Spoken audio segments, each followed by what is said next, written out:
మట్టిని తవ్వేస్తున్నారు, విచ్చలవిడిగా తరలించేస్తున్నారు. మంచిర్యాల జిల్లా మందమర్రి మండలం సారంగపల్లి శివారులో ఎలాంటి అనుమతులు లేకుండా మాఫియా రెచ్చిపోతుంది.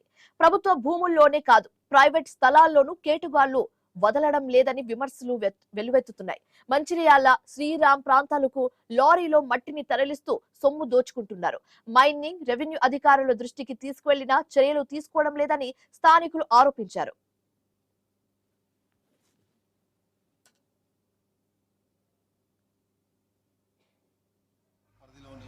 వ్యవసాయ భూమిలో గల మట్టిని అక్రమంగా తరలిస్తున్న ఒక మాఫియా ఒక బృందంగా ఏర్పడి ఇక్కడ నుంచి రైతుకు ఎంతో కొంత మభ్యపెట్టి దాన్ని అక్రమంగా ఎక్కువ ధరలకు అమ్ముకుంటూ ఇక్కడ ఎంతో సొమ్ము చేసుకుంటున్న వైనం. కొంతమంది ఒక గ్రూపుగా ఏర్పడి ఇక్కడ నుంచి మట్టి తరలించి ఫ్లాట్లలో అమ్ముకుంటున్నారు. దానితో పాటు ఇక్కడ రైతులు కానీ గ్రామ సర్పంచ్ కానీ దీనికి ఏం పర్మిషన్ ఉన్నది, ఎలా తీసుకెళ్తున్నారని వాళ్ళు అడగగా వాళ్ళను బెదిరింపులకు గురి చేస్తున్నారు.